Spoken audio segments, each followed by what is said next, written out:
Welcome back to another episode. I am Sticks. This is my best friend and co-host D-Lo, and we are Too Complex. I know it's been a couple of weeks since we've been recording. I know y'all miss us. We know y'all miss us, but if you do miss us, I need you to do three things for me. Hit that subscribe button, hit that like button, and also that notification bell so you miss none of these bangers that we drop every single week. It's different every week now, huh? That's how I'm trying to throw a little bit of flair into it. You feel me? Try to spice things up a little bit. But D-Lo, man, it's been a couple of weeks since we've been on this podcast, man. And I know we took a couple of weeks off, took a little break. But how the last couple of weeks been for you, bro? Hey man, life gave us lemons. We made lemonade. Always I always say, I'm not going to complain, but I always say we spend time with family.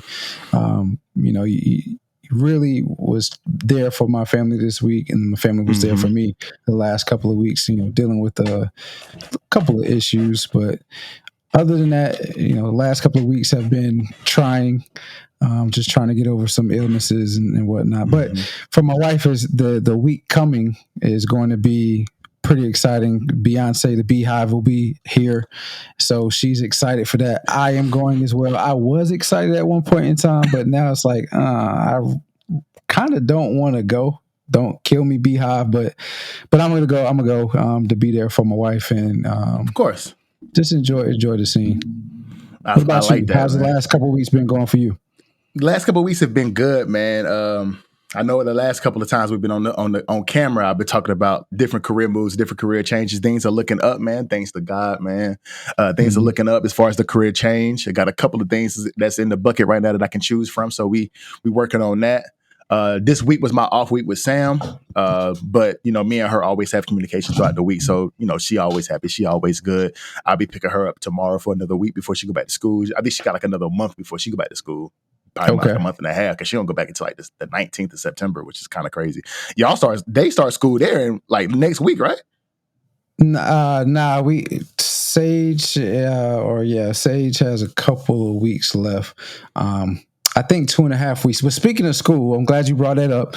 Just me and the wife just kicked out a ton of bread for Sage and her back school to school outfits and stuff, man. And then my mom is helping us because she's a teacher. She's giving us supplies for Sage and stuff. I mean, August is a month where you can expect a lot of money to leave the account.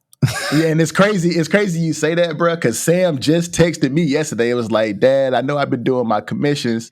You know what I'm saying? I got money for my outfits, but can you help me out just a little bit with the school? I'm like, baby, I got you. You ain't even got to ask. I was already on top of it anyway. You know what I'm saying? Right. But so, yeah, August, September, that back to school budget be crazy, don't it? Back to school budget be crazy. A couple more years, have Dalen. Man. Yeah, I don't know how people with multiple kids function well during August. Probably be stressed out like a mug.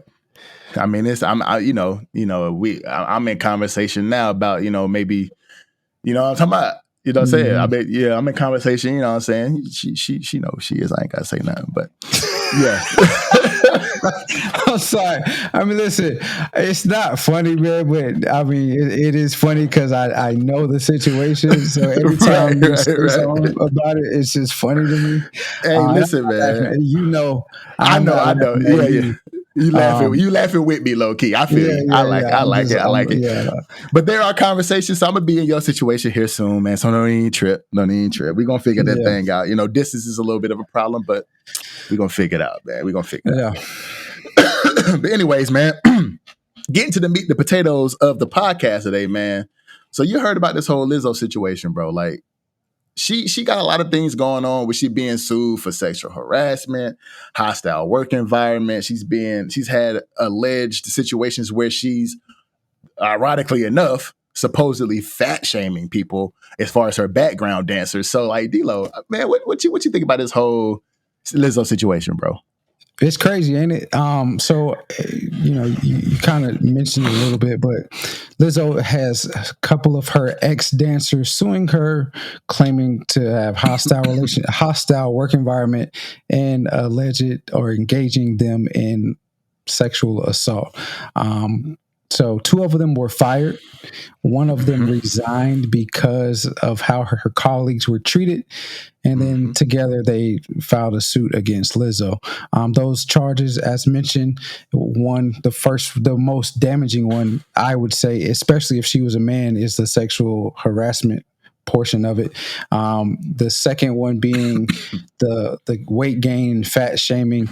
And then the last one to me is not really, I mean, I know it can seem bad, but we come from an era where, preparing to win a game, required you to put in grueling practices and stuff like that. So that part of the allegation to me is like, but that's a part of the allegation as well. So my thoughts on it are the sexual harassment part of it.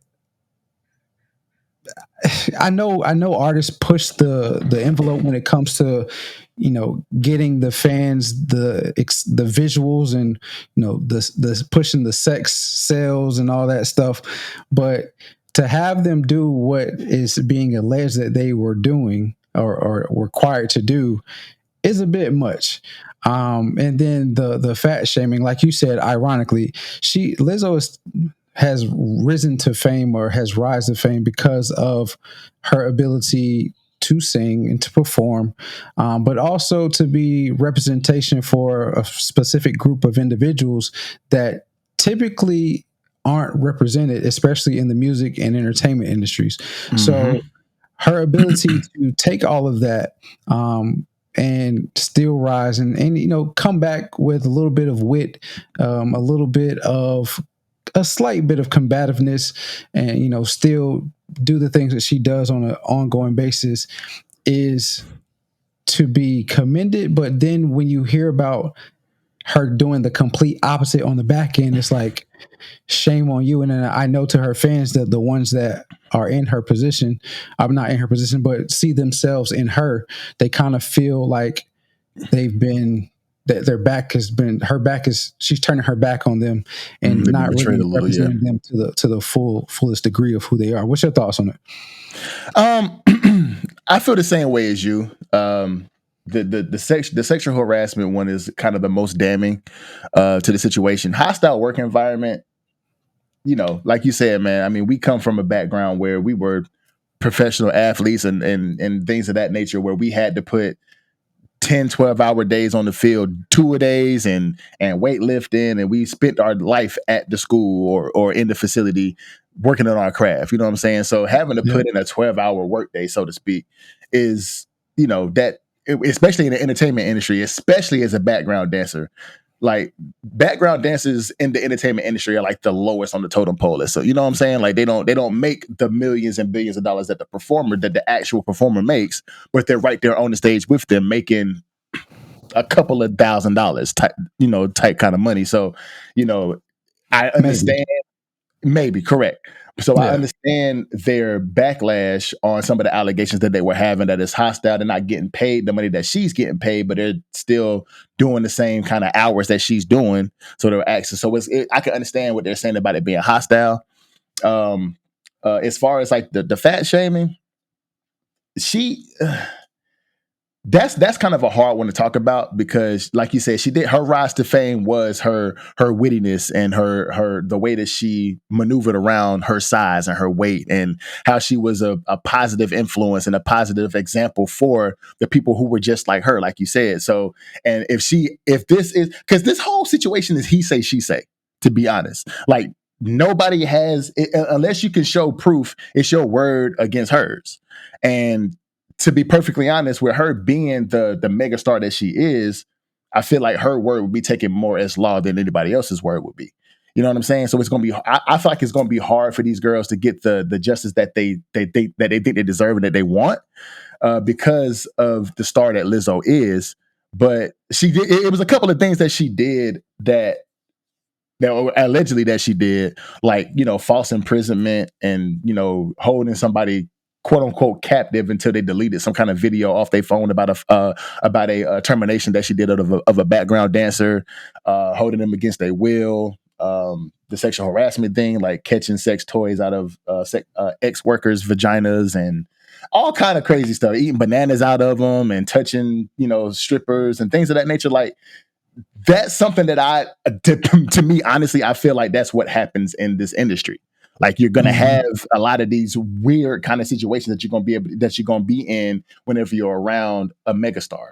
You're going to have that kind of, they have that accessibility. And if they have that kind of, sexual kind of weird personality like Lizzo does, you're going to be in those situations with her where it's going to be, might be a little uncomfortable.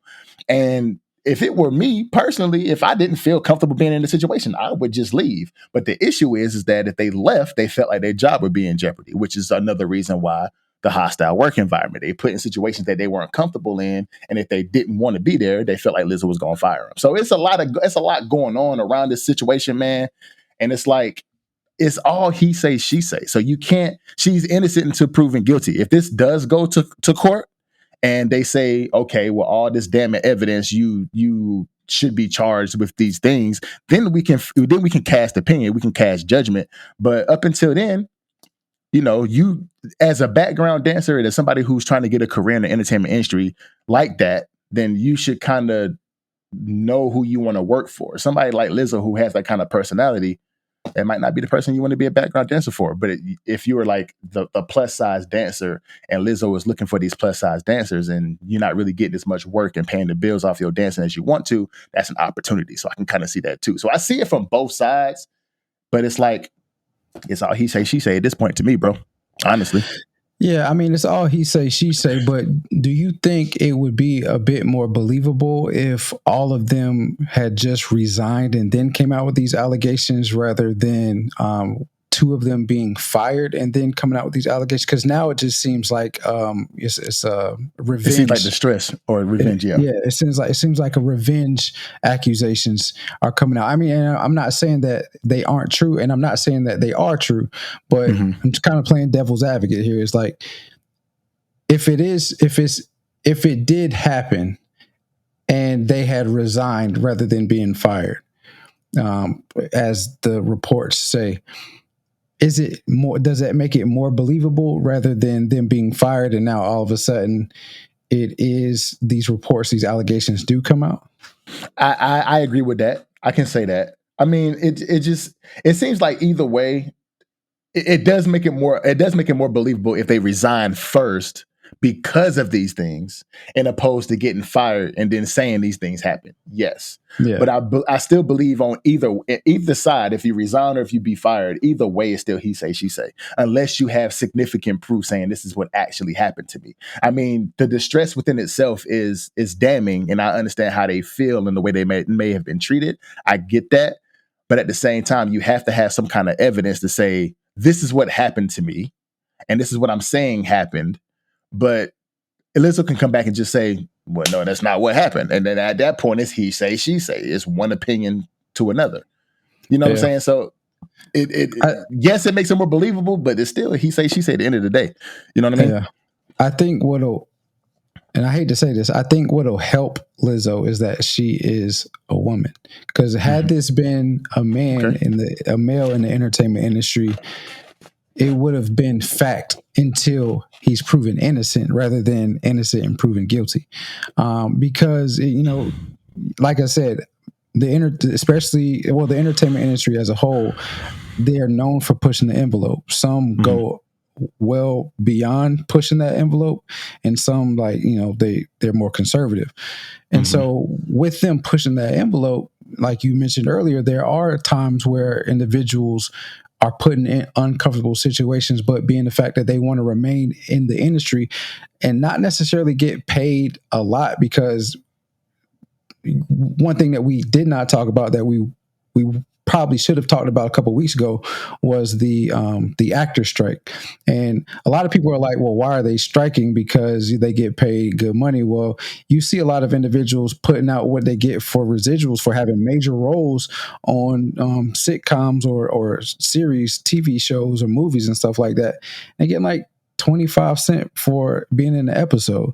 And I imagine the same thing with some of these backup dancers and even some of your A-list or B-list stars in the music industry. They're not making that much money. So, it's the lifestyle that they want to perceive to be living rather than the actual outcome or the actual lifestyle that they do live, being a backup dancer and even being a B-list music star as well. So yeah, a lot of these things, I think a lot of these things just happen to some celebrities that they go through their trials and tribulations, and maybe this is just what Lizzo's is. And I was talking to my lady about this too. It's the same thing with Jonathan Majors. He had a whole accusation with his ex-girlfriend about how he was sexually assaulting her and beating her up, domestic violence and things of that nature, which wasn't true, but it was just one of those trials and tribulations that some of those big actresses and actors and and performers go through in their careers whenever somebody just wants to be vindictive at some point. You know what I'm saying? So maybe it would help her because she's a woman, but I just think this is something that, you know, some performers, some actors and actresses go through as they grow to stardom. Somebody just has this vindictive feeling about them that they just want to do something to make them to crash them, to bring them down and bring them crashing down. So we'll have to see what happens with Lizzo, man. I mean, I hope a lot of these things are untrue. The hostile work environment, and grow up, grow some balls, and just be an adult. And, you know, you're gonna have to work to get where you need to be. So drop your nuts. You can't say that. I mean, why I can't? Everything's inclusive. And that's why you can't. I mean, look, if they, but anyway, grow up, drop your titties. If that's what I need to say, drop your titties and grow up, and just stop being a punk and then do the work that you want to do and get to the place you want to be. As far as the sexual harassment, if that is Lizzo, you wrong, and fat phobic, if you fat shaming Lizzo, you wrong. But I hope it's all bullshit allegations and speculation. I hope it ain't true. Yeah. All right, man. So, a lot of craziness while we were gone has gone on with, not in the entertainment sports industry, but just in life in general. And so one of those issues, or one of those situations, was this Carlee Russell situation, where she said that she was kidnapped and taken against her will, and she was taken into the woods, and it's just a lot, taken into the woods, stripped naked and all that stuff, and then she walked home from where she was, and now we are here she's potentially being charged with filing false reports and all that good stuff. Sticks, what's going on with this situation, man? What's your thoughts on it? Oh man, so Carlee Russell, man, she filed a false report talking about she saw a baby on the side of the highway in Alabama, and she called the police and stirred up this whole national I'm gonna call it a problem. Stirred up this whole thing across the nation about her being kidnapped, taken against her will, possibly being to be sex trafficked, and she was taken by an older white man, and it was a woman with him, and they was feeding the snacks and yada yada yada. Come to find out, Carlee Russell was setting this whole thing up way before she called that 911 and filed that report about the child on the highway. So she was looking up things about, you know, the movie Taken, trying to figure out if how to steal from the register of her job, how long it takes for Amber Alerts to go through. Do you have to pay for Amber Alerts? Like, she was Googling things to set this up on her phone and on her work computer. Not to mention, she went to the crackers that the Cheez-Its that the lady was supposed to be feeding her in this car, and in the back of this 18-wheeler, this semi-truck, was actually purchased by her at Target. She went to Target and purchased these things before she even made the 911 call. So she was setting this whole thing up. There's a theory around this whole story, is that she was trying to get back at an ex-boyfriend, because she actually sent the ex-boyfriend a text message talking about, I hope you're happy whenever you see Carlee's guts splattered across the highway. Just trying to get back at this young man. Sent it from an anonymous number, of course. She had another cell phone or something like that. So my thing about it is she caused this whole national ruckus filing this report. And the problem that I have with it is the people who actually went through this in real life, not just a story that was made up in her brain, this fantasy story that she was using as revenge on her ex-boyfriend, allegedly. But people who actually had family members actually kidnapped and sex trafficked and things of that nature, because that's not something that you play with.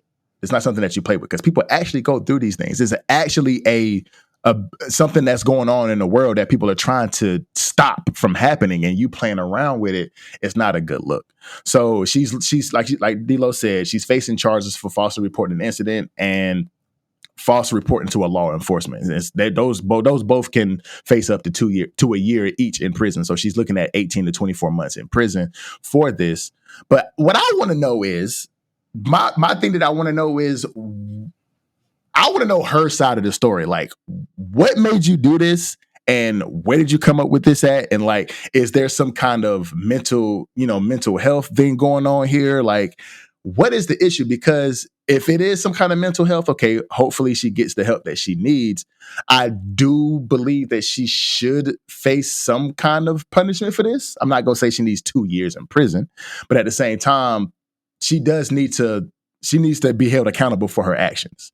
But she also needs to seek the help that she needs as well, because mental health is a real thing too.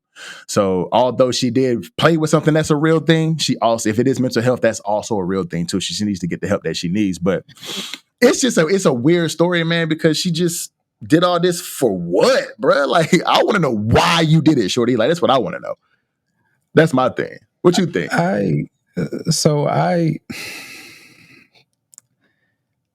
I'm just going to say it. I am growing tired of every situation that happens nowadays is, do they have a mental illness? Attributed to mental health. Got you. Right. You know what I mean? Like I said this whenever we talked about mental illness with, who was it that we were talking about? It was one of the Twitch, athletes. With it wasn't Twitch. It wasn't John Wall. You talking about AD? Or talking about AB? AB. It was either AB or Antonio Brown.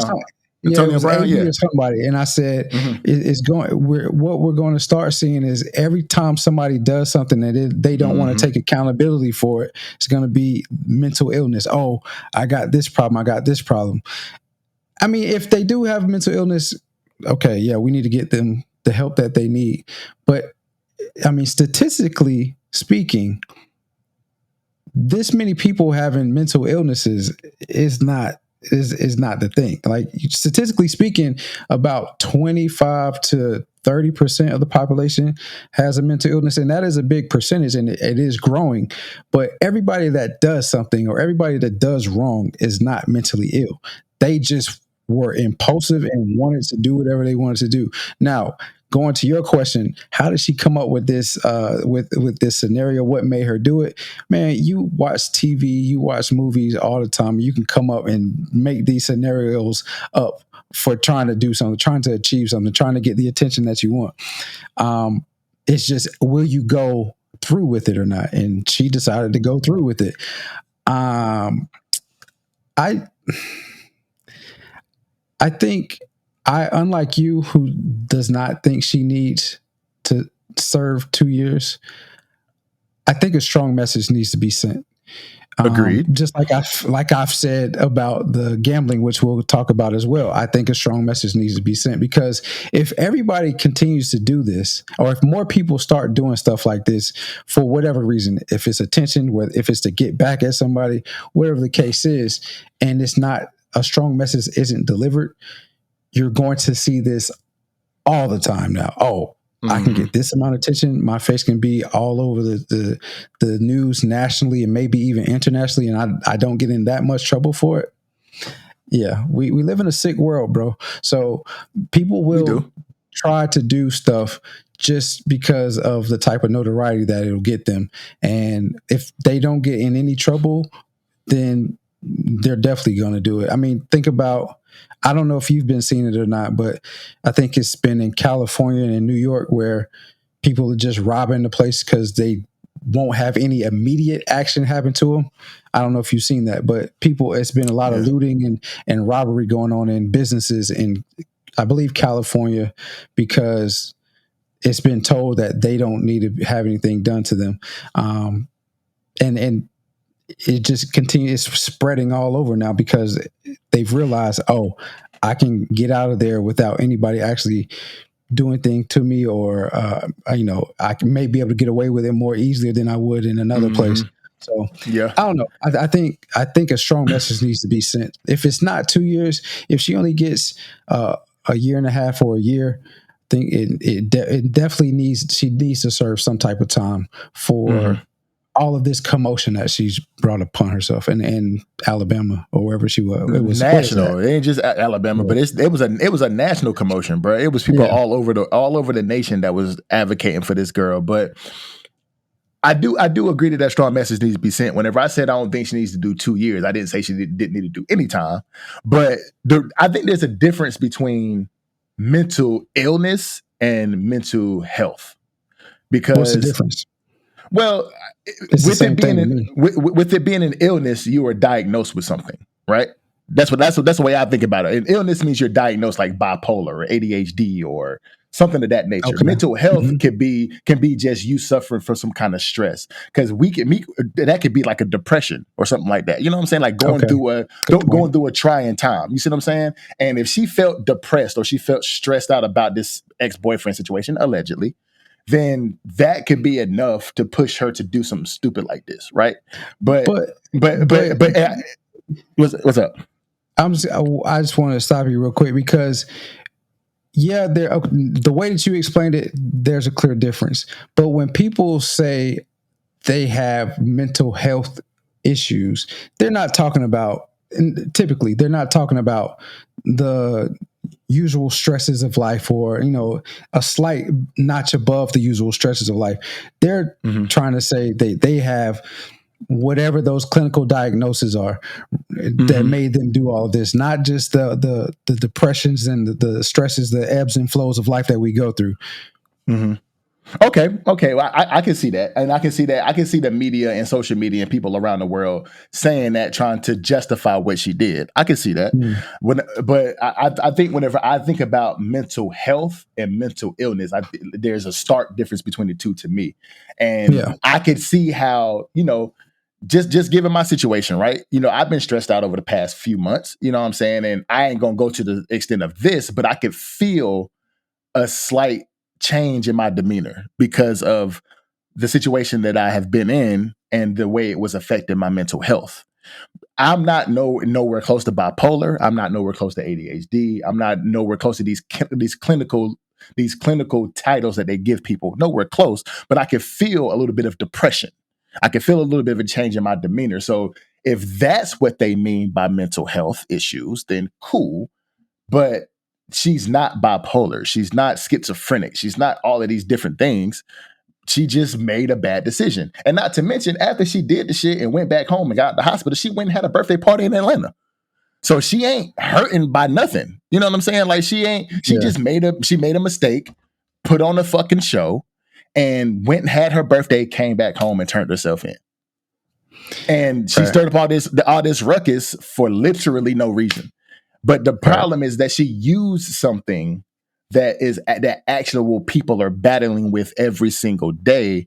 And that's what needs to be made an example of, because that's not something you play with. That's what I think. There's a couple of things that she used as, to her advantage. One of them was what you mentioned, or we're thinking that's what she's using, or probably will use, is the mental health challenges. The other one is the fact that when I don't want to be racy, but we're going to have to go down this path, is when a black woman is kidnapped or whatever, it doesn't usually get this type of national attention as it would be someone of another race. And so now now that we know that it wasn't real, will it cause for a black woman that is kidnapped, or a black girl that is actually kidnapped, to be placed on the back burner until it's far too late, rather than it being put out there immediately, just like hers was, because we need to try to find this individual as soon as possible. Yeah, and that's the issue that I was talking about, is things like this happen every single day. And if you're crying wolf and this is a fake story, it's going to make it seem like the next person is also crying wolf. And these things are going to be taken less seriously the more people cry wolf. So that's the biggest issue at hand, is that people get sex trafficked and kidnapped every day. And there's people looking for people still to this day that's been gone for years. And now you're playing with that. And that's the issue, is like, people in the future are going to be seen as they're lying. Like, is this a real story? Did this really happen? Is this another Carlee Russell? Like, that's going to be a meme going forward now. Jesse how you say his name? Smollett. Smollett. Yeah, him. The same thing. People thought he got his ass, but he really ain't getting nothing. You know what I'm saying? Like, he actually faked it. So he had paid some people to beat him up. So like, you can't, Jesse. Just facts. Smollett, Jesse Smollett. But it's just you just gotta understand some of it. Like, to what's common sense to some people just don't be common sense to some other people. Common sense ain't common anymore. Common sense ain't common no more, man. Common sense ain't common because people can use AI to make whatever the hell. They ain't gotta have no sense. People ain't gotta have no sense. Period. But I mean, hopefully, if there is a sentence to her, hopefully she understands the ramifications of her actions, and hopefully everything will be, people moving forward won't have the Carlee Russell effect happen to them, and people thinking, dang, that's going to be crazy. If it's a Carlee Russell effect that happens, that's going to be wild. But I hope it doesn't happen, because this is actually a real thing. But we shall see how it goes moving forward, man. But anyway, moving into the next topic, bro. So there's a lot of things happening in the NCAA right now. Some of it is super duper big, and some of it is actually crazy, man. So NCAA, the Pac-12 is having some issues, and they might be going down the drain. We got dudes from Clemson that are selling their teammates unsolicited photos on OnlyFans. We got gambling things going on. D-Lo, what's going on in college sports these days, bro? So football season about to start, man. So everything's starting to come out, starting to shake, and you get a lot more action and news coming from the NCAA. With the conference alignment, though, man, it's crazy what's going on. The landscape is changing once again. You have teams leaving certain conferences, as you mentioned, the Pac-12 in shambles to boost other conferences, and it's all because of the mighty dollar. They're chasing that money. So with the conference realignment, you have Colorado started everything as of lately. They are leaving the Pac-12 and they're going to the Big 12. Once Colorado left, now Oregon and Washington are going to leave the Pac-12 and go to the Big 10. When those two teams left, as of last night, it was agreed upon that Arizona State, Arizona, and Utah would also leave the Pac-12 and go to the Big 12. Then last year, you had UCLA and USC leave the Pac-12, going to the Big 12. And they're just chasing the dollar. The Big Ten, the Big Ten. Yeah. So the Big Ten, as far as TV revenues split amongst individual schools and universities, they pay the most out from their television contracts, followed by the SEC, then followed by the Big 12, because they have less teams than the ACC, and then the Pac-12.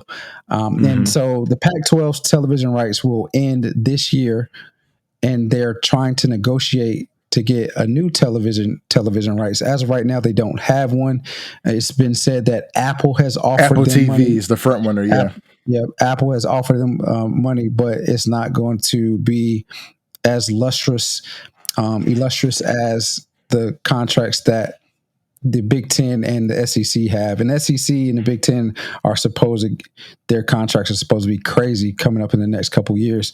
Right now, I believe the Big Ten's paying somewhere north of $50 million a team, except for three, which is Northwestern, Maryland, and some other school. Then the SEC, they're paying $45 to $48 million a team, and the ACC or the Big 12 is paying around 40, and the ACC is paying around $37 million. The problem that I have with the ACC is these fools, the school I went to was a part of ACC, these fools signed a 20-year agreement with ESPN. Under no circumstances would I have ever signed anywhere over 10 years in TV rights contracts, because as they're finding out, because Florida State, Clemson, and all these other teams are talking about leaving or wanting to leave, but they did do the contract right for signing that long, but those teams are talking about leaving because they say they can't keep up with the teams in the Big Ten and the SEC with the type of money that they're getting from their TV contracts.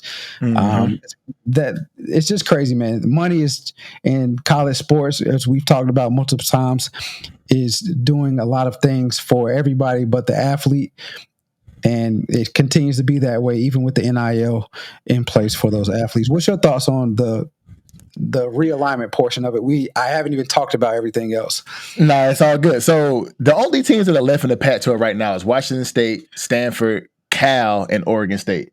And it's looking like that all four of those are going to either go to another conference, notably maybe, Big Ten is coming to swoop in a couple of those teams.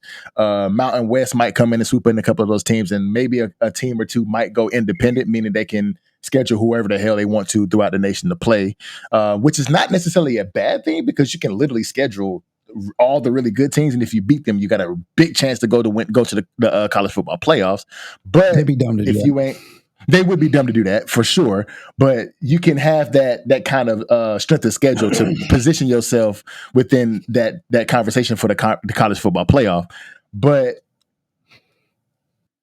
I'm kind of on a different side of you when it comes to the player, though, because if I'm USC or if I'm UCLA or Colorado or Oregon or Washington, and I'm going to a university that has a huge TV contract, and you're going to be on national TV more than you were when you were in the Pac-12, then to me that's more exposure, and to me that makes me seen by these exposure to what? To the NFL. Man, you come on now, Steve. They won't find you wherever you are. It don't matter what 100 agreed.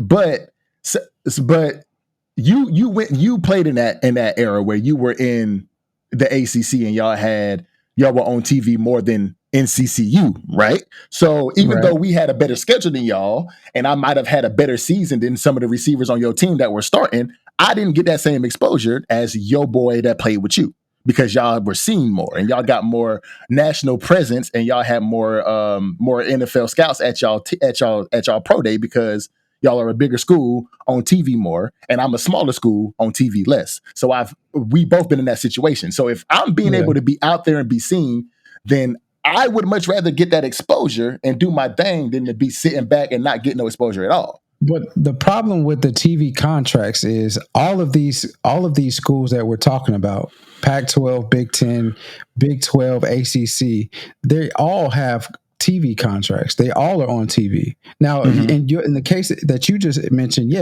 that's different. NCCU, Wake Forest, completely different. We were on TV every weekend. Y'all were on TV once or twice a year. Yeah. A year, right? Yeah. So I can understand that. And that's also goes along the lines of we also had more, the athletic program itself also had more money to take care of the basic necessities. Now we're not talking about taking care of the basic necessities of an athlete. All these schools have the money to do that. It's now about the arms race, keeping up with the Joneses. Okay, this school has an indoor facility and a big behind training table and an indoor stadium, and I don't know what all the stuff these schools have now, but that's really all it is. Or my coach can fly private wherever he goes to recruit.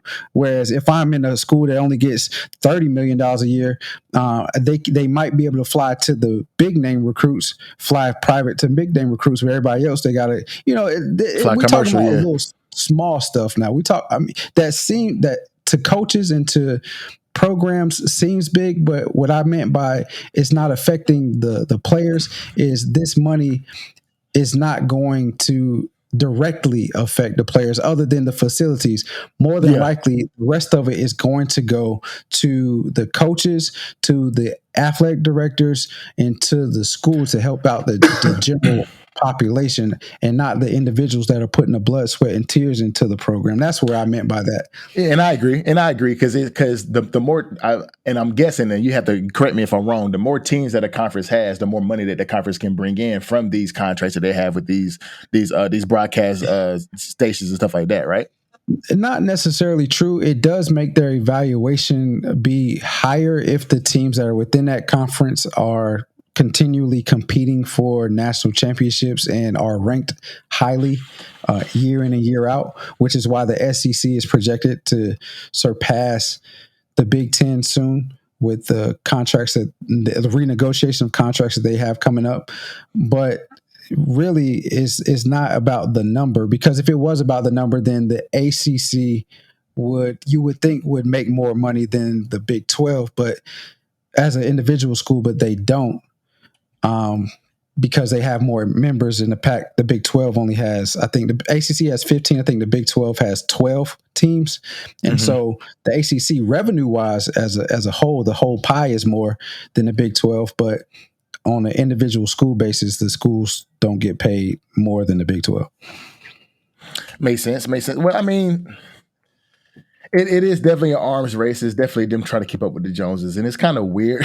Excuse me. It's kind of weird to me that, I mean, the whole NIL situation, I wish I had whenever I was playing. I don't know how much I would have got being in a D2 school, but I would have loved to get some, you know what I'm saying? So I ain't got to work while I'm trying to play football and stuff like. But I mean, it's just weird, man. I hope the Pac-12 figures something. The last 4 teams figure something out in the Pac-12, so that way they can hopefully get into one of these Power Fives. I don't see that happening, honestly. But I would like to propose something on this podcast. Propose something, brother. All right. So we already know the conference realignment, it's been going on for the last, really, since 2023. It's been going on since like 2008, 2009. Gotcha. It's probably going to continue to change and shift in perpetuity, honestly. You know, it's going to continue to change for a while until one or two things happens.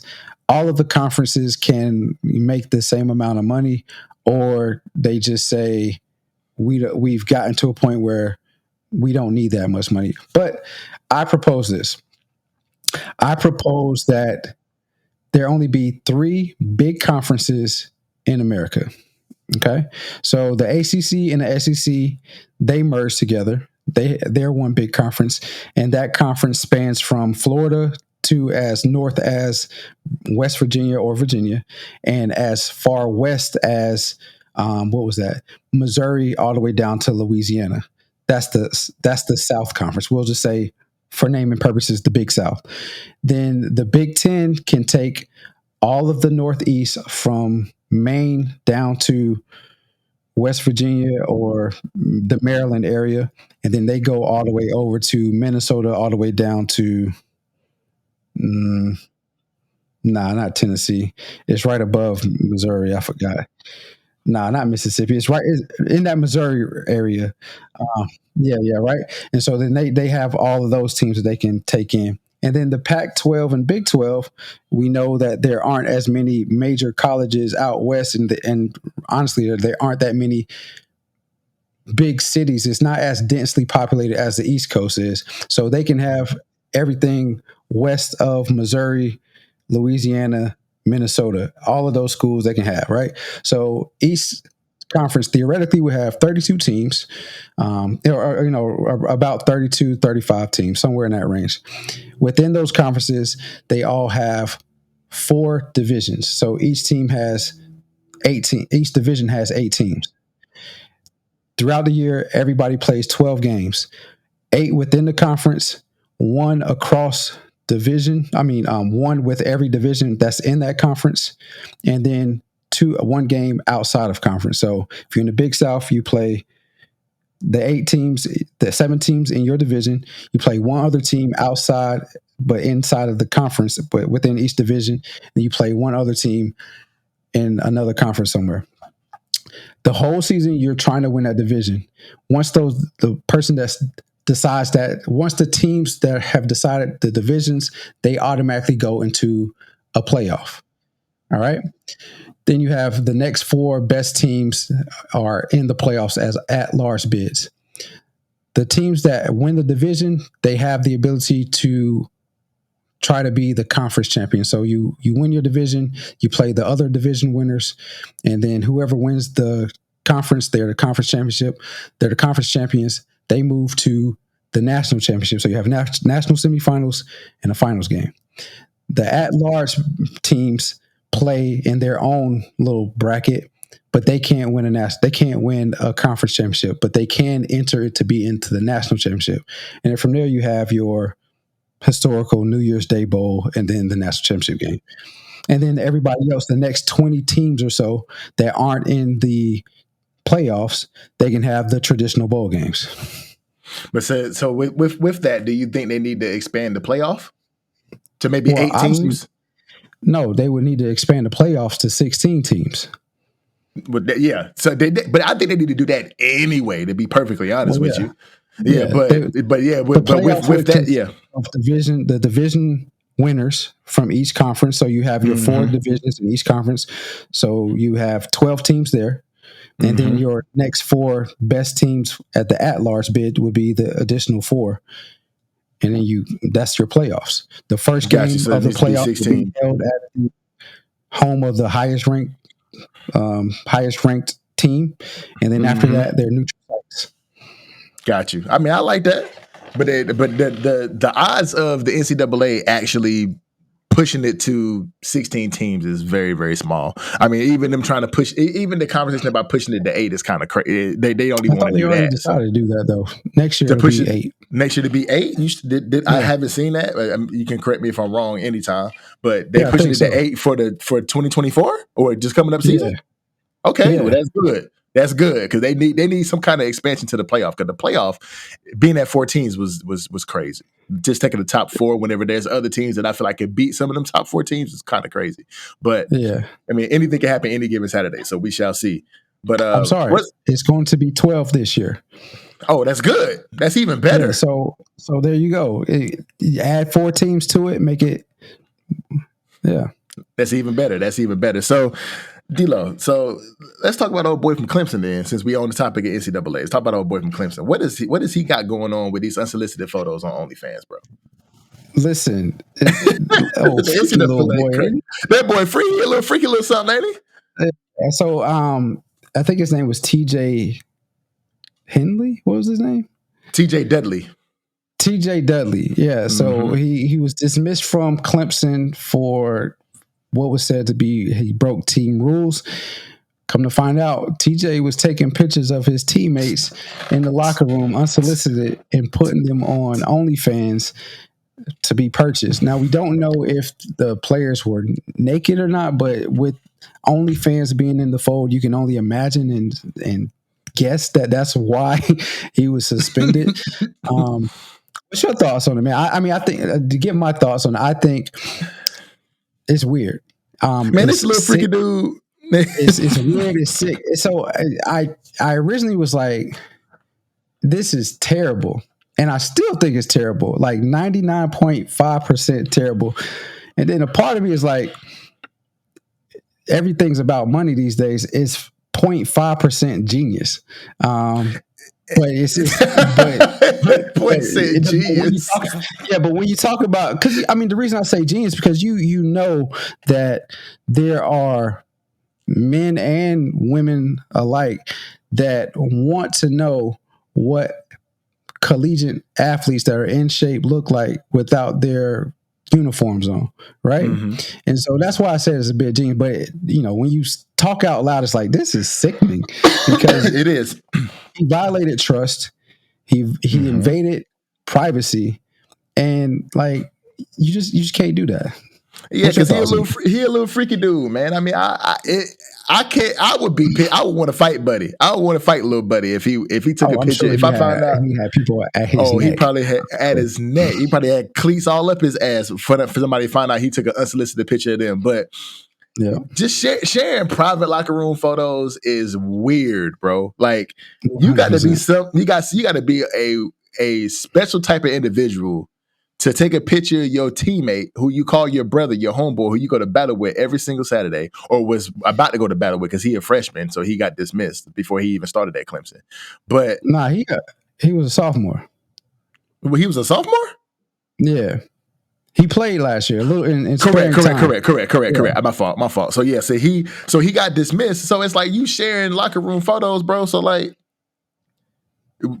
that it's just weird. But now he going to Ole Miss, so all is good. You know what I'm saying? That's the weird part too, though. Like, why y'all picking Buddy up and he doing this weird shit? Come on, bro. I mean, I'm a believer in everybody deserves a second chance, and I agree. I'm the same way. I agree. He deserves a second chance, but to pick him up as fast as they did, I need a lot of time to think about and really observe and study this person, really probably re-recruit this guy before I just welcome him openly into my program. Because, yeah, it seems like a semi-simple and innocent mistake that he made, but you're bringing somebody some toxicity into your team. And simple and innocent, that is not simple and innocent. That was what is it, premeditated. He knew what he was doing. Ain't no simple and innocent. Okay. The choice of words may have been bad. I was trying to make it not seem as I was trying to make it not seem as if it was, but it is very sickening. But Chauncey Billups, when he was talking to Colorado, he said he thinks the best teams are the ones that's well knitted together. And so when you bring somebody in from the outside that has not done, hasn't bled or, cried and shed tears with you and all that good stuff, you bring them into the fold and then they bring this toxicity with you, you can unravel your team pretty quickly, because obviously some players probably know him from playing against him, from going to camps with him and whatnot. And so they'll probably welcome him in with open arms. But those that don't really know him and they'll be looking at him sideways, like, right, exactly, don't really know him, and then they, heard about what happened and how he ended up at Ole Miss, it's going to be like, nah, I don't really trust this dude. And so now you have opposite sides. Yeah, exactly. I'm taking a shot at the career. Yeah, I'm good, bro. Yeah. Oh, he's my locker mate. He's my locker. He's next to me. I don't really know about that. But you're gonna have two sides of the fence. You got one that's defending him. It's like, nah, man, give Buddy a chance. You're gonna have some that ain't really with that, and that's gonna cause tension on the team. And we'll see. We'll see how Ole Miss is going to be this year. I think they were supposed to be a decent team this year. But Lane Kiffin has always been a kind of weird coach. He's good X's and O's, but he's kind of quirky type coach. So we'll see. Yeah, some of his philosophies are kind of weird. For sure. And then, not to mention that, as far as old little freaky dude going to Ole Miss and he taking pictures, we also got, we talked about gambling in the NFL, but now we got gambling in the NCAA too. Like, D-Lo, bro. Like, what's going on with, like, why do people want to gamble on, number one, on their own teams, but then gamble within the organization that they're playing for? Like, I don't understand. I was an advocate for it whenever it was talking about the NFL. But the more we talked about it, it got to a point where I was like, you know what? It's dumb. It's stupid. You know what I'm saying? I was like, I understand you making this money and you doing your thing, and you should be able to spend it how you want to spend it. And if you want to gamble, as long as it's not on your own team, then cool, do your thing. But I can understand, like we talked about it with the NFL, like you got homeboys on the other teams that can greatly change the outcome of that game. And if all you gotta do is make a phone call like, hey bro, I got you having 4 catches today, only get 4, and I'm gonna give you some of this bread I'm about to hit. You know what I'm saying? Then they can do that. I'm sure it's the same way in the NCAA too. So like, how you feel about this too, bro? I mean, you're right. You spoke for me just now. I think it diminishes the integrity of college sports, of sports in general. With certain jobs, with certain things that you do in life, there come sacrifices. Mm-hmm. And I know that sports gambling is starting to become legal widespread. So a lot more states are legalizing sports gambling. But gambling while you're participating in sports, whether collegiately or professionally, you should just say, I can't do that until I am retired. Just like at one point in time, we know that people were doing it sneaking and doing it, but at one point in time, partaking in illegal drugs was, I just do that when I retire or whatever. But now that that's legal, there are rules that are being passed to allow that to be more openly. But the gambling part of it, I don't think it should be allowed at all. I don't think there should be any alterations of the rules for gambling. I think that should be off the table completely for athletes, because it ruins the integrity of the game. It's as simple as one little phone call saying, yo, if it comes down right now, the over under for you all to win is 2 points. If it comes down to you making this field goal, listen, I got $1 million on y'all. I'm gonna get 2 million. I'll shoot you 500,000, whatever the case. We're talking professionally, but now that college athletes are getting this money too, you might start seeing these type of numbers pop up here too. For sure. The thing that we have in question right now, or the person that's in question, or group of individuals that are in question right now, all reside and play for or have played for teams in Iowa, whether it be the University of Iowa or Iowa State. The main culprit that's in the main person that's being targeted at this point in time is Iowa State's current quarterback, Hunter Deckers. It was said that he placed 366 online bets worth, it's not a lot of money in the grand scheme of things, but who knows what it could have turned out to be. He placed bets around $2,800, and those bets were on his own team and teams that were in his university. And like you said, I don't understand how you can bet on your own team, let alone teams within your university, because you have that insider information. So it's kind of hard to say. Long, but it's crazy. It is crazy, bro. I'm against it wholeheartedly too, bro. Because like I said, I had my thoughts on it at one point. It was like, I mean, as long as it's not your own team, then it's cool. But just like D-Lo said, man, it's going to hurt the integrity of the game so much, because there's so many. These guys come from an era of AAU where they travel across the country and meet different players, and they play these elite sports camps and things like that, where they meet some of the top players in the country that's going to all these universities across the world. I mean, across the nation, where it's like they can just pick up the phone and just tell them what they need them to do and how much money they're gonna give them. And most college students, especially the ones that don't really got big NIL deals, are gonna be like, shoot, you gonna give me $20K? I got you, bro. That field goal is missed, dog. You know what I'm saying? Like, because it's one of those things where, as a sports fan, because I know me and D-Lo played, but as a sports fan now, we don't want to look at TV and have the thought of, well, who's betting on the game this week, and who in this game is going to throw something to win this money. That's the integrity of the game that we don't want to lose, man. We want to watch it as fans of the game and know that the outcome is going to be the outcome because they played hard, not because somebody got a bet on the game. So I think it's crazy how sports betting is becoming so widespread, and it's supposed to be just for the general public and not for the athletes themselves. But we have to look at these athletes as humans, so they're going to have these urges to do this gambling, but at the same time, you're the one that we're betting on as the general public. So you're not looked at as a civilian anymore. Like, you know what I'm saying? Like, you're a performer now, you're an athlete, you're an entertainer. So you got to keep that in mind. So it's like, it's so hard, bro, but they just got to be able to control themselves, man, and have that kind of self-discipline to not do it, especially on their team. But regardless of that, they can't do it anywhere else either, man. So it's just crazy. Yeah. I'll wrap it up saying, in college, I don't think they should be able to bet at all. Professionally, I don't think they should be able to bet on their sport at all.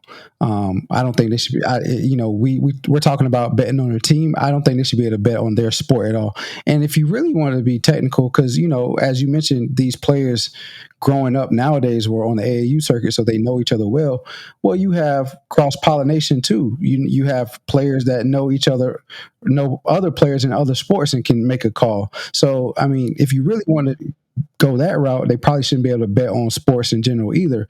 But I'll stick with, they definitely shouldn't be able to bet on their sport at all.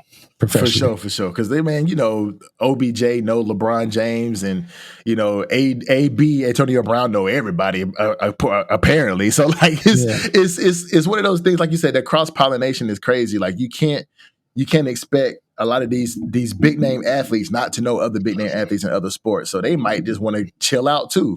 You know what I'm saying? Right. So I mean, this gambling thing is just going crazy, bro, and hopefully it don't mess up the integrity of any of these sports: basketball, football, lacrosse, hockey, volleyball, none of that, because fans of the sports wants to watch these sports and actually enjoy them. And if gambling is taking over, we can't do that.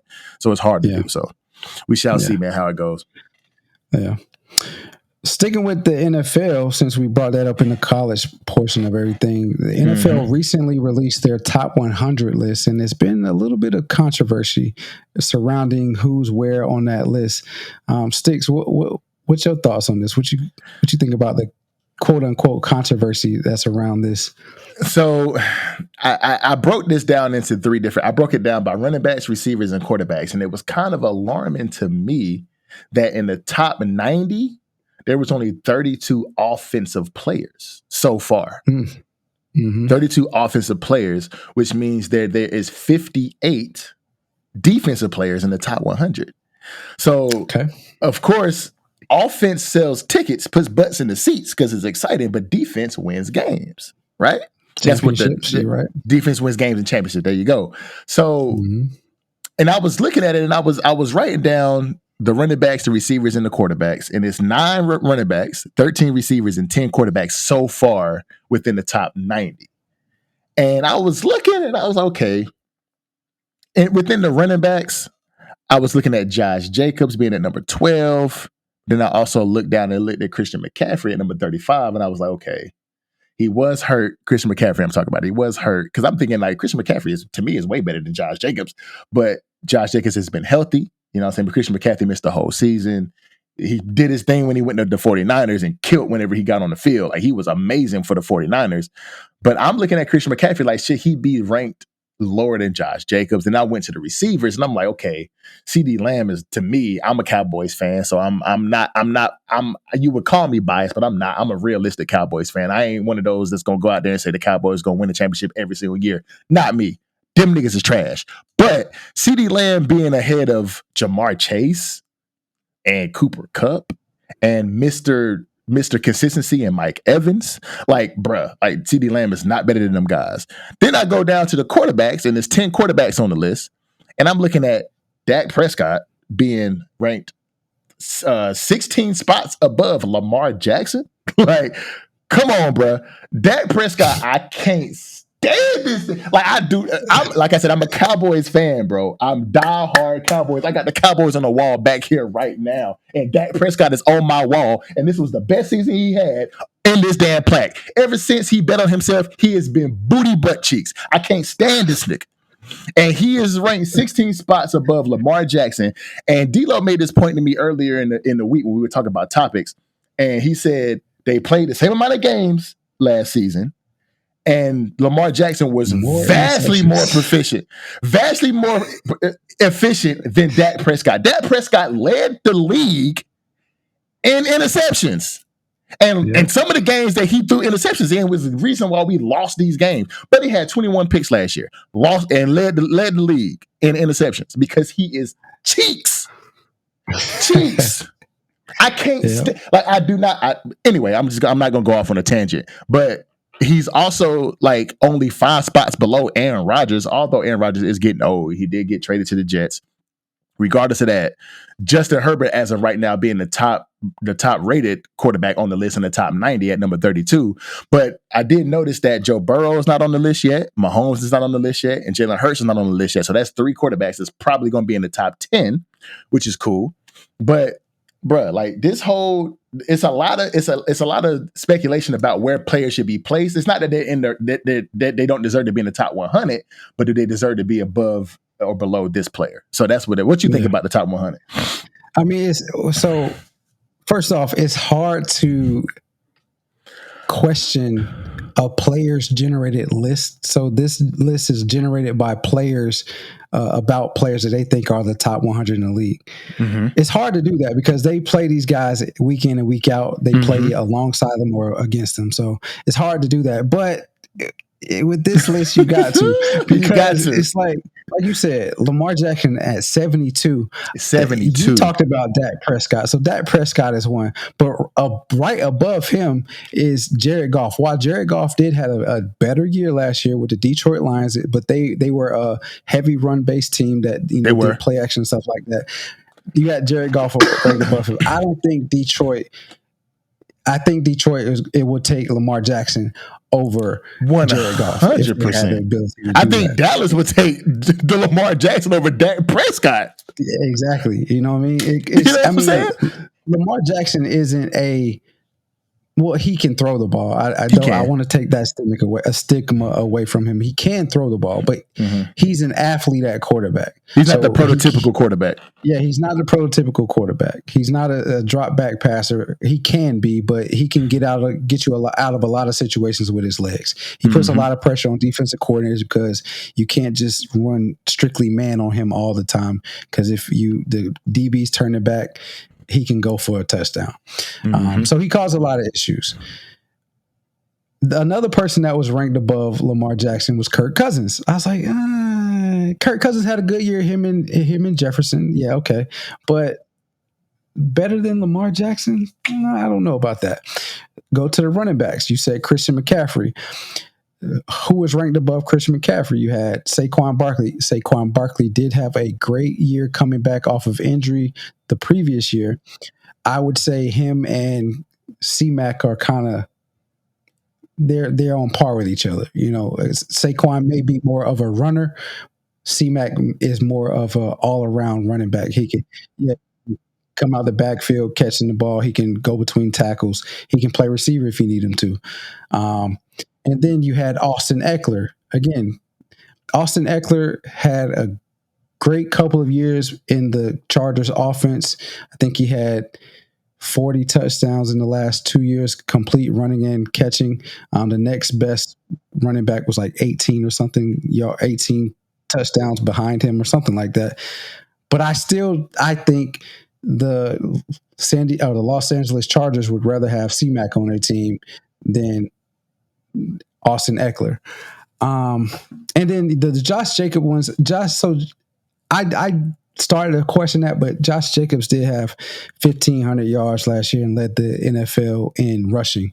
So, I mean, but ranked as high as number 12 on the list. That's what I was going to say. He may not need to be number 12, but, rated above C-Mac. I guess I can see that. I guess you can see that. Okay, but yeah, because he was a lot of the offense for the Raiders.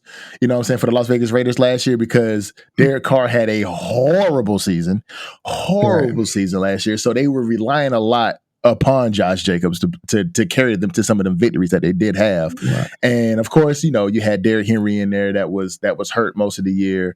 So, but he is still a threat, being 6'5" and 250. He gonna run past you and he gonna run over you. So he gonna exactly. So, but I mean, it's a lot that goes into it, bro. I just think, we want to talk about a little bit of contrast that I thought was going to be a bigger segment within this, but Justin Herbert did just get a huge contract, so he was, and he's deserving of it because he has had a couple of seasons where he's just been balling out, and that's a lot of Austin Eckler's success is on Justin Herbert's shoulders, because Justin Herbert is a really, really good quarterback, especially just coming into the league, and this is coming into his fourth season, I think.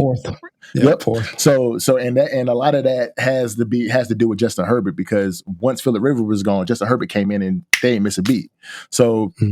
It's cool, bro. Like I think a lot of this list is just, like you said, it's player voted. It's player voted. So you have to kind of think of it that way. And it's their opinion against ours as far as the public, because they do see them every single week and they play alongside them and against them. But nigga. It's questionable. Some of these spots, quite questionable, dog. It's quite questionable, because it's like you even got Dalvin Cook in there, who's a free agent of all things, and he's ranked at number 91. You know what I'm saying? Like, it's crazy, bro. It's crazy. I don't see it. But anyway, moving on from the NFL Top 100, bro. We had a situation that was quite comical in the past week, where Somalia put put a young lady in a 100-meter dash that clearly did not belong in that dash. And there was it's some nepotism speculation going on in there and things of that nature too, bro. How do you feel about this Somali runner being in this situation, and why do you think they did this? I don't know why they did this. I mean, it took her 20 seconds to run a 100-meter dash. She clearly is not a sprinter. She clearly did not need to be in any type of Olympic qualifying, world qualifying, whatever the case is. Shoot, she don't even need to be in the 9 and under qualifying. Yeah, I mean, it's that bad. It was that bad. Yeah, I don't know why she was allowed to do that, other than what has been speculated and the allegations against the individuals that allow her to be there. It is nepotism. They just wanted her to get. I don't even know what you gain from that. I don't know what she gains absolutely nothing from running in this race. Absolutely, or the people that allow her to be in it. What do you gain from that?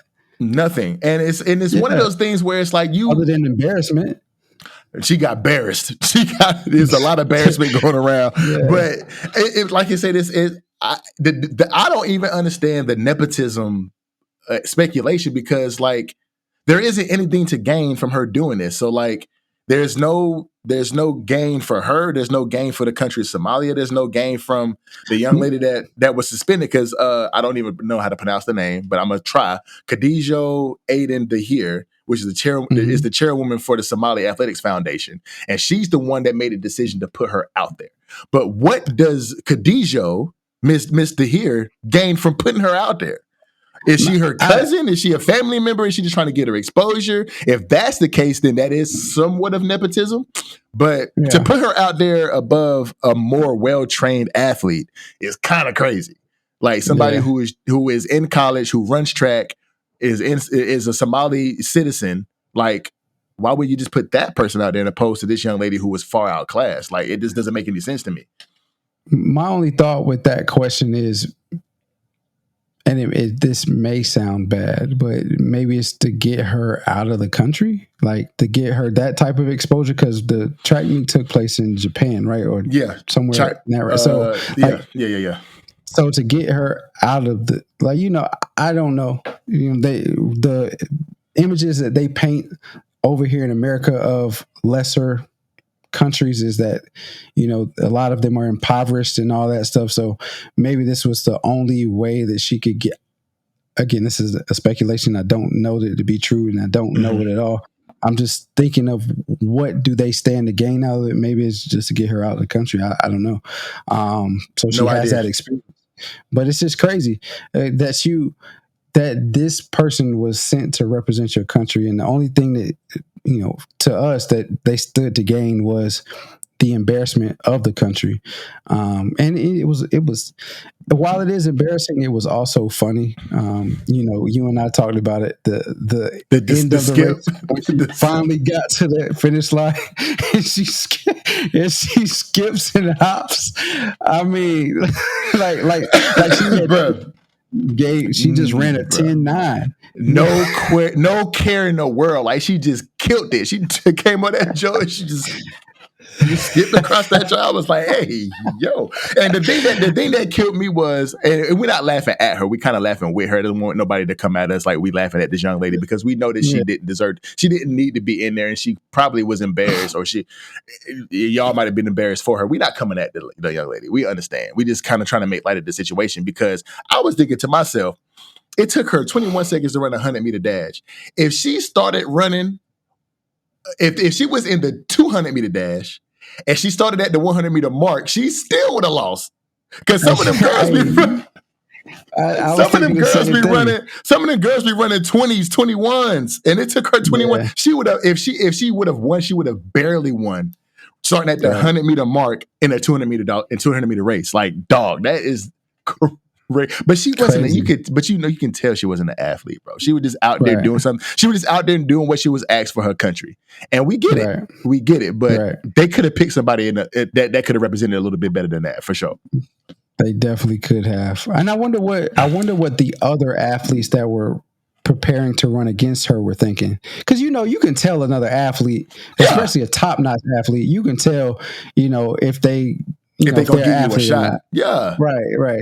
And I'm sure they were like, even though she was covered up, but I'm sure they were like, ain't no way in hell. Ain't no way in hell she about to beat me. If she beat me, it's gonna be some smoke in the city. Cause she got down there, bro, on the joint, and she was like, what am I supposed to do? I'm gonna put my she looked to the side like, am I gonna put my hands like this? And I was like, dog, she do not know what she's doing. But again, she was just doing what she was asked for her country.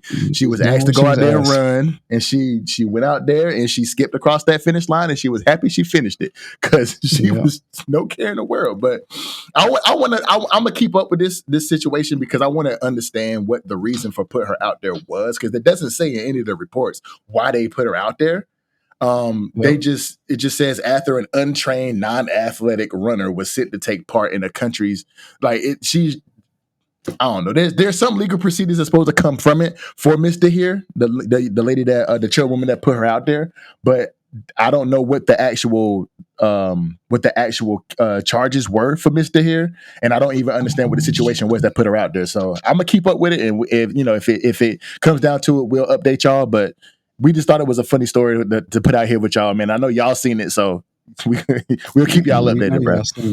Yeah, we know y'all seen it.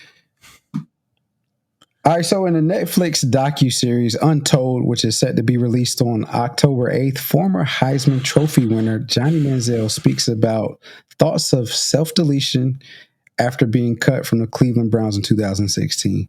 Manziel admits that he purchased a gun, which malfunctioned when he attempted to use it, and then also went on a $5 million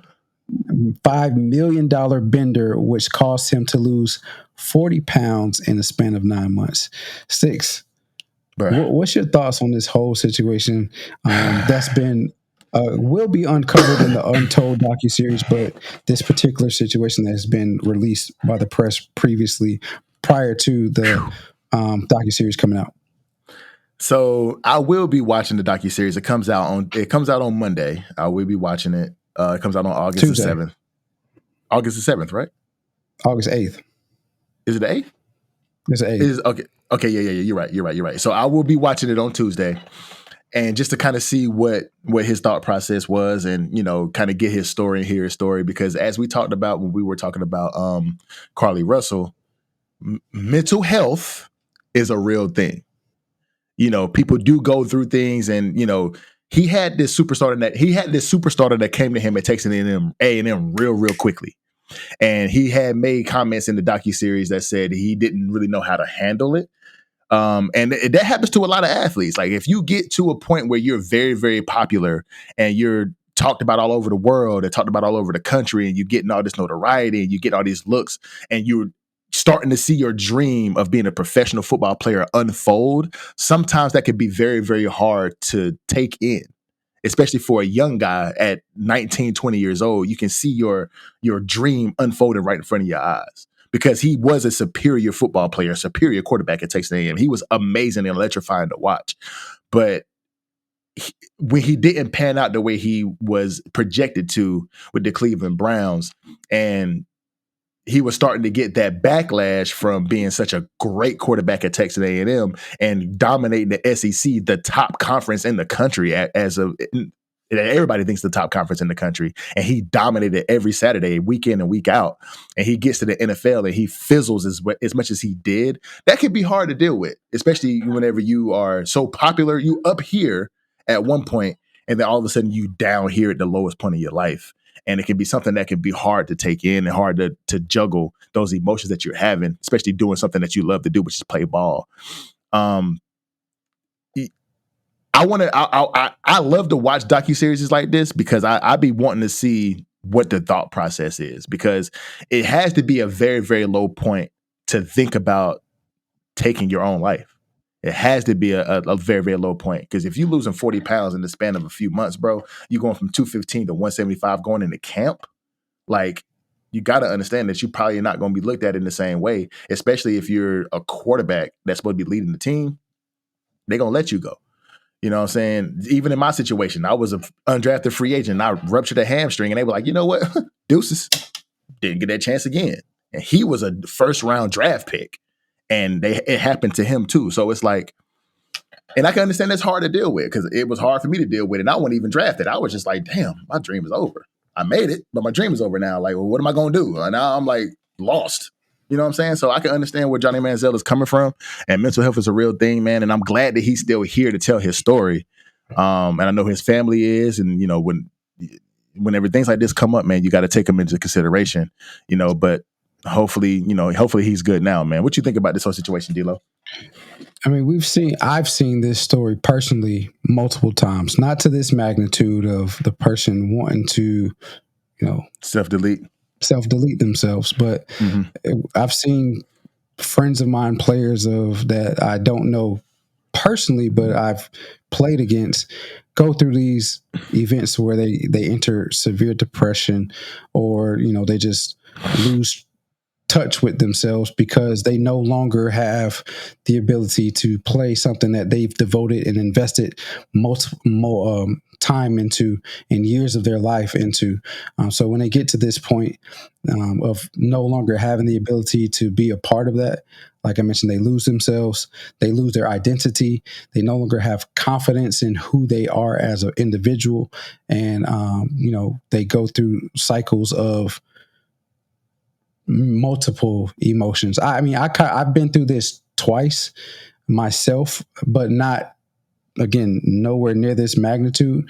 The first time was when I realized that I was not going to be playing that much at Wake. And then the second time I realized that all my friends that I played with or that I was competing against, they were in the process of trying out for teams, or they were in camp, and I'm sitting here struggling to find a job in the height of the recession. So I went through that as well. So, I mean, I understand the emotions. And, you know, like you mentioned, he's seen the highest of the high in college. And so, you know, he had a chance to enjoy the life that many college athletes have enjoyed times 1,000. And then he gets to the NFL and he doesn't pan out and doesn't do what he doesn't pan out to be who everybody wanted him to be. So definitely understand what he's going through. And I too will be watching this just to get the understanding of what he was thinking as he crossed to the other side of being an athlete and no longer being an athlete, just to kind of see what the thought process was like, and what were the other emotions that he went through that got him to that point of wanting to self-delete. And then also, you know, going on those benders. And then at what point in time was it that he was like, all right, I can make it through this, and I can be maybe not Johnny Football, but I can be Johnny Manziel and benefit off of the name that I created for myself while I was at Texas A&M. Nah, facts, man, because I mean, he did have a little bit of substance abuse, and he has been diagnosed bipolar as well. So those two things could have been, those were heavily weighted within his decisions to do those things, but also it had a lot to do with his performance on the field as well. Because if you're, you know, if you're mixing Oxycontin with booger sugar, then you're gonna have some issues. You know what I'm saying? And that's gonna probably spark some kind of that's gonna spark that bipolar disorder, because you're doing things, you're putting things in your body that shouldn't be in your body. And those I mean, I'm not laughing. It's just kind of crazy, because this guy was a megastar. And you go from, like I said, top of the top to the lowest of the low, to the point where you're thinking about self-deletion. And it's like that mental health right there. And this is real mental health. This ain't got nothing to do with what we talked about with Carlee Russell. That was just dumb. He's diagnosed. That's mental illness. That ain't just mental health. That's mental illness. That's a diagnosis. Carlee Russell just did something stupid.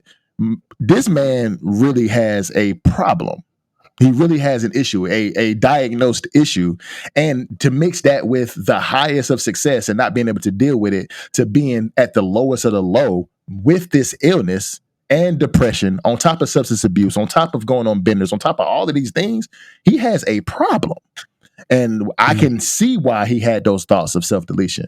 So I'm ready to see it on Tuesday, man. It's going to be one that I've been thinking about watching so many shows, man. But this is going to be one that I'm actually going to tune into and actually watch and kind of see the life story of Johnny Manziel and see what he went through. And like D-Lo said, man, if he can just get to a point where he can live off that Johnny Manziel name that he built for himself, he's going to be amazing moving forward. So I'm rooting for him, man, and hopefully everything gets better for him for sure. Yeah. For sure. All right, moving on to the last topic, man. Skylar Diggins, guard for the Phoenix Mercury, man. She just recently, congratulations to her, she's recently had her second child, so big ups to her.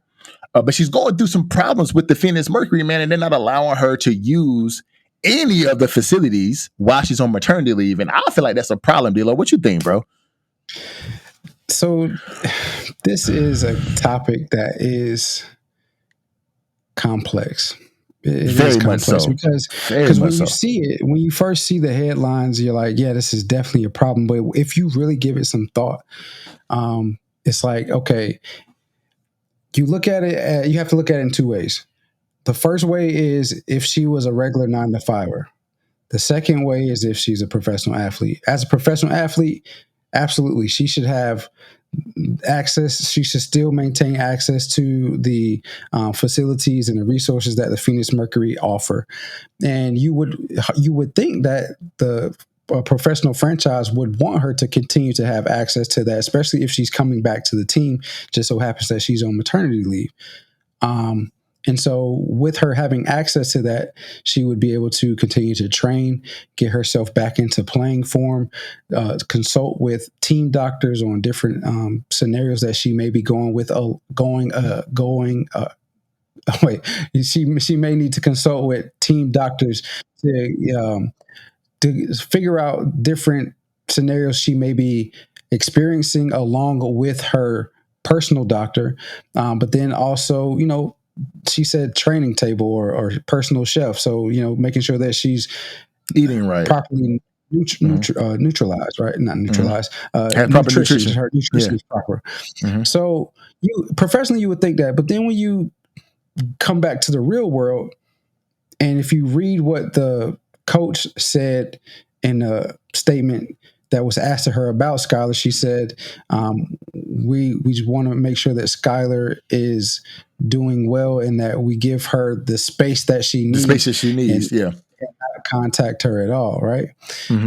But if you come back to the real world, that's typically how it is. I wouldn't go so far as to say when a woman or a man nowadays that have paternity leave, not that they having a baby, but jobs do offer paternity leave. I was on paternity leave for quite some time when we had our son, but you typically they don't bother you at all. Like you don't have any type of communication from your job. They may reach out to you personally saying, hey, how you doing?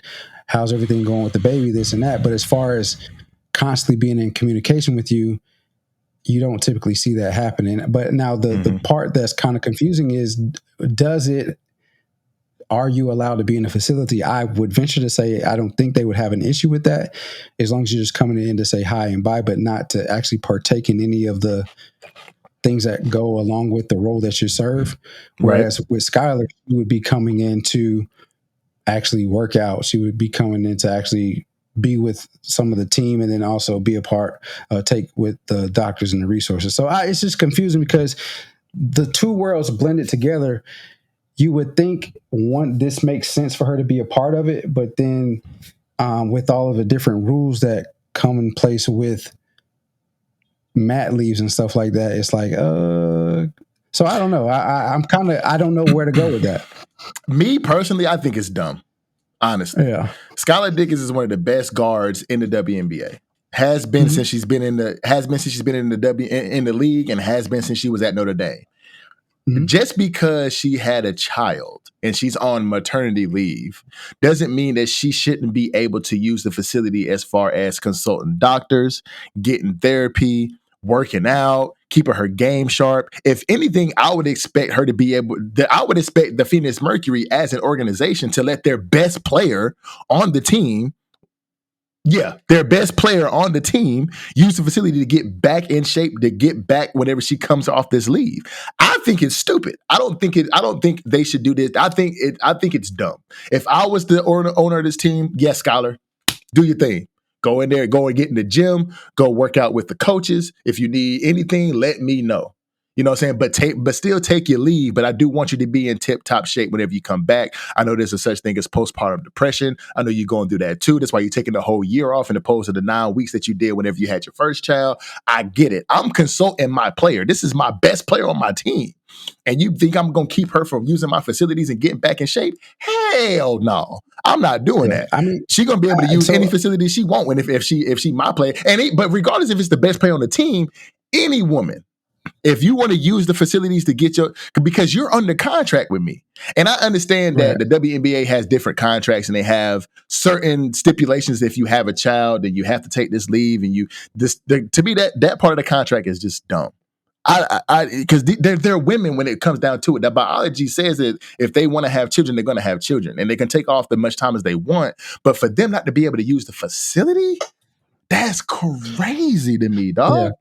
And they already don't get paid as much as they should. They already don't get paid as much as they probably think they should get paid. And for them to not be able to use the facility that's awarded to them in their contract, now they have to take some of that money that they're not making to pay for nutritionists, to pay for trainers, to pay for other doctors outside of the facility. Like they have to take all of that into consideration within their budget now because you're not allowing them to use what you gave them. That doesn't make any sense to me. But I'm sorry, I didn't mean to cut you off from your point. No, you good. I'm not disagreeing with that part of it, right? I'm saying if you think about how it goes on both sides, how it goes on the other side as a regular 9-to-5er, I don't know if the job can communicate with you on an ongoing basis when you're on maternity leave. I know that you can have some individuals reach out to you on a personal level, but when it comes to the job, I don't know if they can technically reach out to you. They're supposed to like give you your space. Okay. But when you think about it in a professional athlete standpoint, I don't see why they would not be able to use it.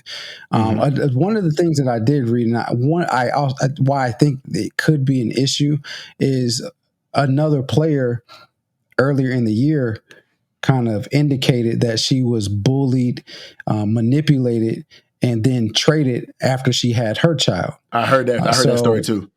Yeah. So, and ironically, she went to Wake Forest. So it's like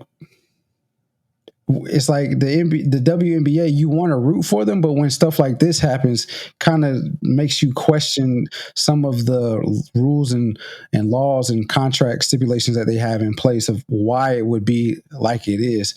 And again, I didn't go through any of the rules. It just, my opinion came on it, and I try to look at it from both sides and say, okay, well, professionally, this shit is stupid, but a regular 9-to-5, is this how it would be? And I think that is, like, they're not supposed to mess with you. So the WNBA trying to say, okay, well, we got into this trouble with this player, like with the Aces, the coach was suspended for 2 games and they lost 2 draft picks. So I think, since that happened, now teams are like, well, we don't want anything. We're gonna be hands off.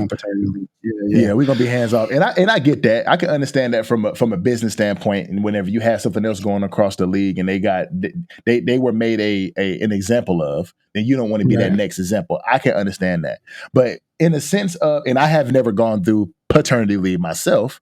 And D-Lo can speak to that, better than I can. So I don't know the content that they're supposed to have and what they're not supposed to have, but. You don't have to have no contact with Skylar at all. You can let her. She has access to the facility. Just let her go do her thing, and you can check on her how you want to check up on her. But as her boss, you don't have to be in any contact. If you want to give her space, give her space. But if she wants to go in there by herself after hours and just work on her handles, do her drills, or call one of the trainers to give her treatment, or call the nutritionist to say, hey, what can I, what do I need to be eating? Can you put together a nutritional plan for me? Like, if she wants to do those things whenever she's and not with the team, You should allow her to do that if she has access to the facility. That's all I'm saying. The question then comes is, what if she goes in there and has some type of postpartum complication? I don't know what those are, but what if, and so then who's at fault for that? Is that the Phoenix Mercury or is that Skylar Diggans? You know what I mean? So I mean, again, I'm playing devil's advocate. Devil's advocate, I think is wrong. But all these questions start to come into play of why would a professional team implement this? Why would they not allow her? And then you say, okay, well, is this one of the reasons, like I just mentioned, or is this another? You know, you just, a lot of different questions come into play when you think about this stuff of why they would do this.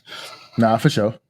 And I just think it's like the WNBA has so many issues that they need to work out to show these women more love when it comes to the just these women as athletes alone, because a lot of these women are they're having to supplement their money by going overseas. You know what I'm saying? A lot, Brittany Griner, she was over in Russia. She was just playing ball out there because she wasn't making enough money here. So she was supplementing her bread. She was getting paid more overseas to play ball than she was getting paid in the WNBA. And that's supposed to be the highest of the high that you can get is in the WNBA. But she's making more money going overseas and playing.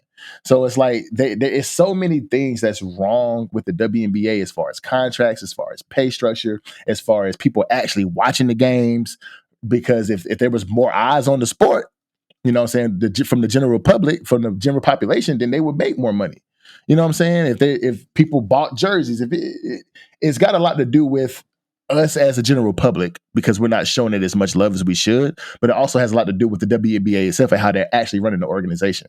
So I think it's stupid, man, but we'll just have to see how everything plays out with Skylar. You know what I'm saying? Hopefully hopefully with her speaking out and going on social media and actually saying something about it, they may amend some things and let her do her thing, but I don't see that happening either. But it just sucks, man, how they treat these women in the WNBA, man. Like, just because they having a baby doesn't mean they still can't be, that doesn't mean they're not still your employee.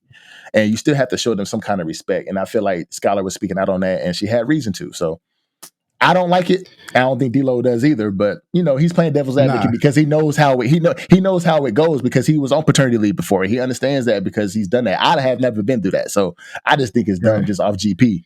But I think it also brings it brings into perspective the bigger picture of maternity leave and how women are treated in the workplace when they have children, or how they're just treated in general because they can have children.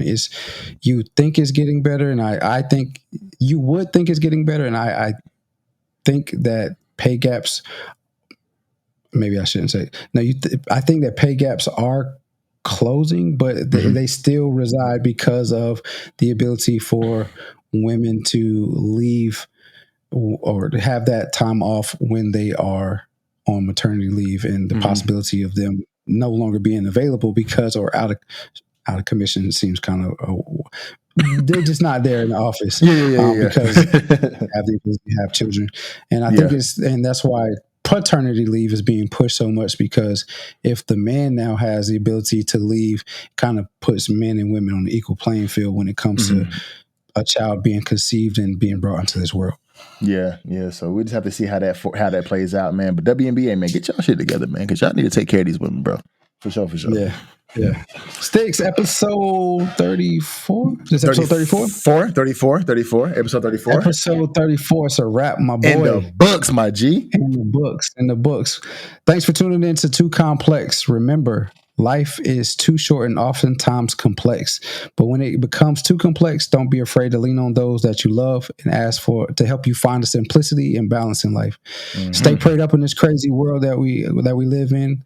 A few requests sent above can take you a long way. Don't forget to subscribe to whatever podcast platform that you listen to and follow Too Complex. Also, follow us on all of the social media platforms. You can find us on YouTube, Instagram, and TikTok. We appreciate y'all support. It means everything to us. Until next time. Salute.